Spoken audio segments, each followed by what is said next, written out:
We are back with another PCBH Corner, and we have a super exciting topic. This is actually one of my favorite topics that Dave will talk on. I actually don't know if I said who I am, but I'm Bridget Beachy and joined by David Bauman. All right. So today's topic is about doing an intervention without necessarily doing an intervention. You'll often hear me say doing an intervention with a lowercase I versus a capital I. And sometimes that's kind of seen as like, well, a capital I, a true intervention, is one where it's really obvious. Maybe there's a worksheet involved, and that's kind of seen as the top tier. And then, if you get around to it, maybe you'll do some lowercase I interventions along the way, but those aren't as powerful. But the way that you talk about it and the way that we kind of conceptualize working with patients, you have a little bit of a different spin on it. Yeah, I'm going to have to really try to organize my thoughts with this because my mind just goes so many different areas. I think the first part would be good to discuss. And I don't know if there's research about this or it just is our anecdotal experience of seeing thousands of patients now, is people just don't like to be intervened on. In a sense that people just don't like an obvious clinical intervention being done. And I know, I feel in many cases. In many cases. And that's the point that I also want to loop back to, is that sometimes there's a context where an overt, obvious intervention is appropriate to do. There's just a lot of contexts that it's not. And you can almost see patients starting to disengage from this process. The yeah. I was just thinking that. Oh, yeah. Yeah, that sounds, yeah. Right. Please stop talking, right? Exactly. So I think one of the things we've started to talk more over the past couple of years, particularly with our trainees, is how to do things subtly. How to do interventions in a way that's not obvious to people. And so like an example of this is, how do you talk about cognitive fusion, a concept from ACT? How do you do that without doing like an obvious, maybe like a leaves on a stream or like an obvious intervention for it? And one of the ways that I like to do that is just when people are talking and, I can tell that their mind is going somewhere, just asking, where's your mind going? And that's a subtle way of not talking about cognitive fusion, but doing an intervention of cognitive fusion. I know you're a little bit on a roll, and so I'm taking a risk here. But I was wondering if you could maybe speak a little bit more to situations where maybe it's okay to move forward and actually advantageous to move forward with a capital I intervention, a worksheet, a leaves on the stream, progressive muscle relaxation, where, versus what you just said is like many people don't really necessarily want to be intervened on.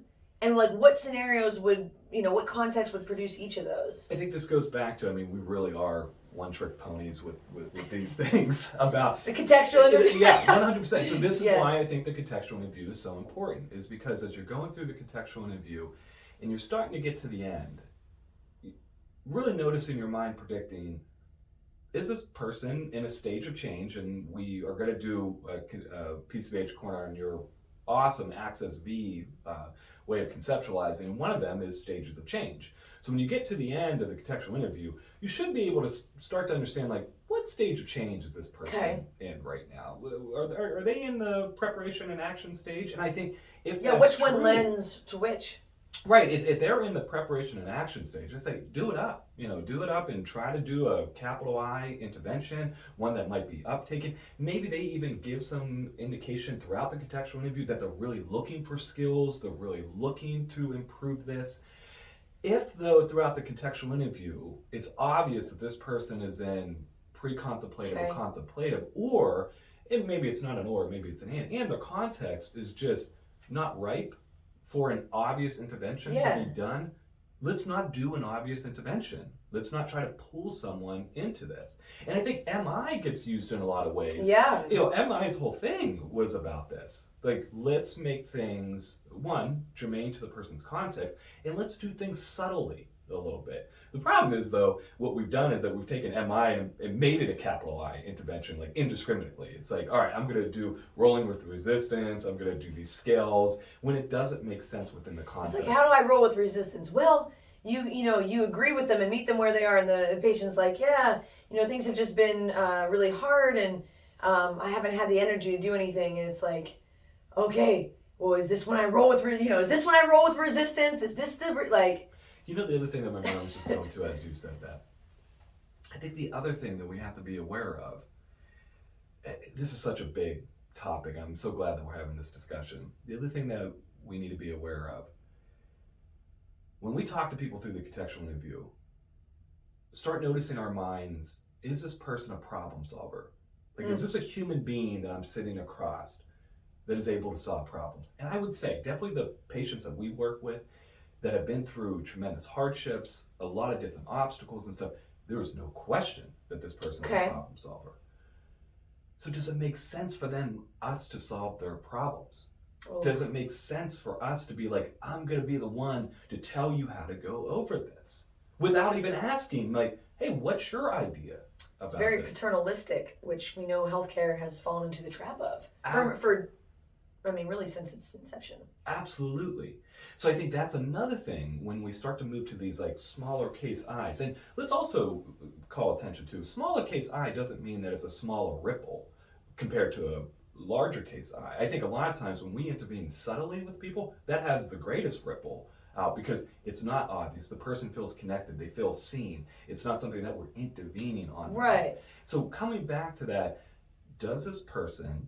can they solve problems? And if the answer is yes, then it's like, I'm not going to do an obvious intervention, And I still remember during our fellowship, and I'd love to know where your mind's going with this. I still remember our fellowship when Kirk would shadow us, like I would try to do all these grand act interventions, these metaphors and stuff. And again, sometimes they're very, very appropriate. Right. The context supports it. And at other times, patients are just like, I don't know what you're talking about. I don't want to be in this room right now. And I know my mind's going to really beat me up and we might have to cut this part out, and I apologize for it. And sometimes patients say, this is weird. Like, this isn't appropriate for my context right now. So we need to be aware of that to really, watch our writing reflex of like giving interventions left and right. Right. When it might not be appropriate for the patient's context. Where's your mind going? Going lots of different ways. Yeah. It's almost like reading the Effortless book right now, and I mean, it's nothing that's brand new, but they talk about the importance of understanding core principles versus methods. So if you try to basically memorize a bunch of methods, you're going to fall short. Whereas if you understand like deep core principles, you don't necessarily need this detailed roadmap. And so I know we've talked about that in PCBH Corners and different trainings that we've done about the importance of really understanding. So say if it's behaviorism, really understanding behaviorism. If you do ACT, understanding the 6 core processes. If you're doing FACT, understanding that they're condensed into the 3 pillars. If it's CBT, understand, really deeply understanding that.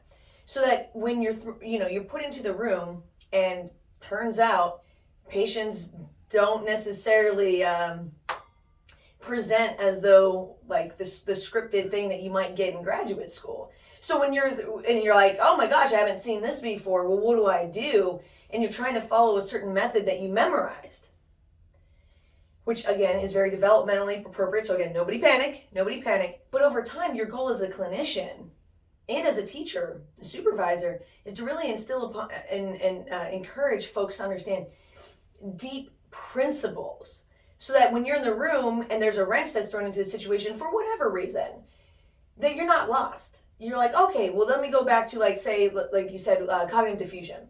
If this person is not in a situation where it makes sense to be like, all right, let's do leaves on a stream, how could you also help the person to recognize that their thoughts aren't facts without doing leaves on the stream? You were on a roll there. That was incredible. And you made me nervous how quiet you were. No, it was just so good and just so well said.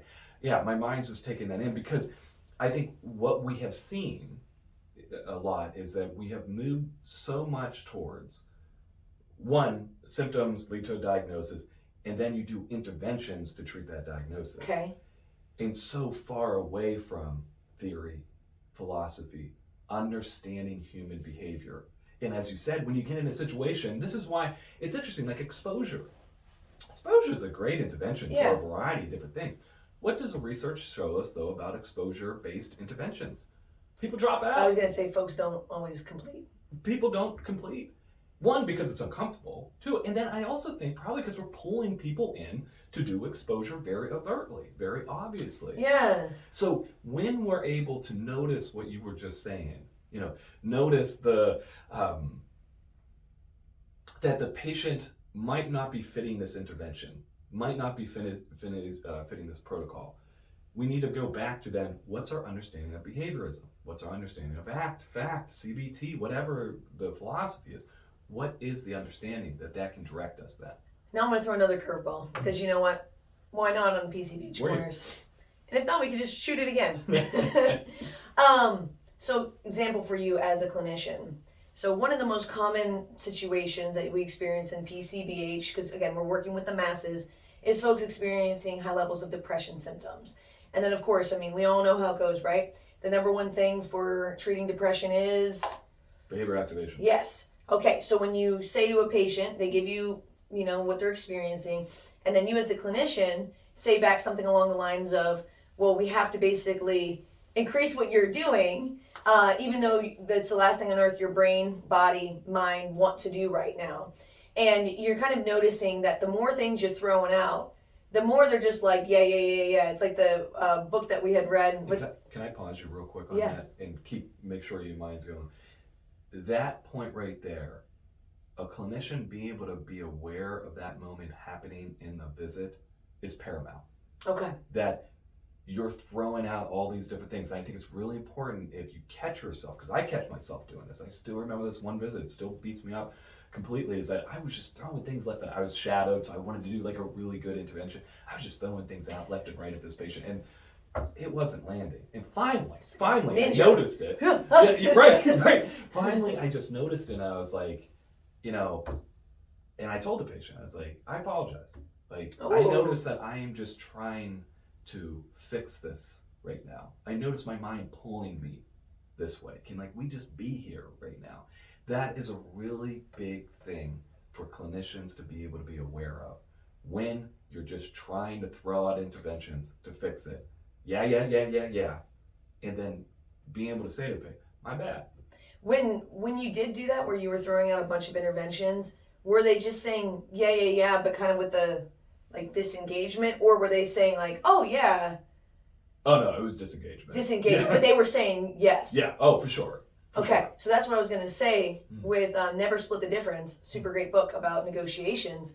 They said that when people say yes, to actually be kind of leery of it. Whereas if somebody says no, as a new clinician, I know I was like, oh my gosh. But if somebody's saying no, that's a really good start. That means that they're engaged enough to tell you not. So full circle, as a clinician, what kind of subtle interventions or lowercase I interventions might you do if, again, you've done your contextual interview, you're basically, internally, you're going to do behavioral activation, but everything that you've thrown out, big case, see, you did that earlier, uppercase I. Oh, big case.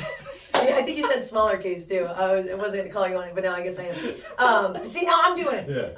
The uppercase I intervention, where it wasn't really landing, it was a lot of the disengaged. Oh yeah, doc.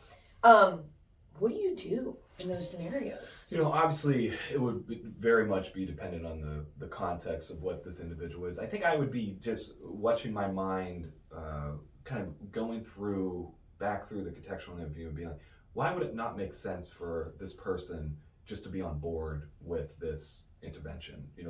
Why would it make sense for this person not to be on board with just the just do it approach? Yeah. What's going on here? Is there an internal context? Am I asking them to do something that's a really big thing, and I don't think it's actually that big because I maybe missed part of the context? Yeah. I always think about socializing or going for walks. Am I missing the social determinants of health thing? Is our neighborhood safe?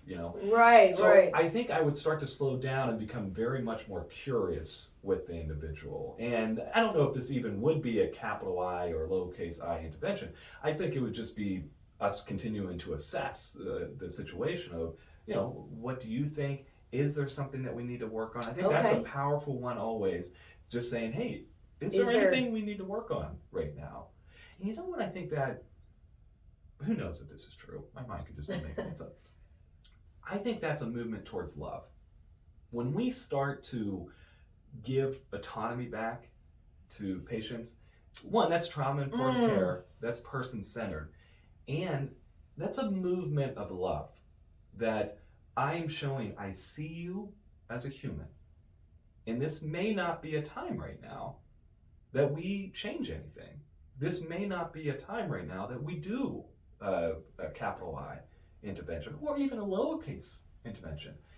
This just might be a time that we're going to validate what you're going through. Also point out the incredible things that they are doing. Oh, there it is. That's another point.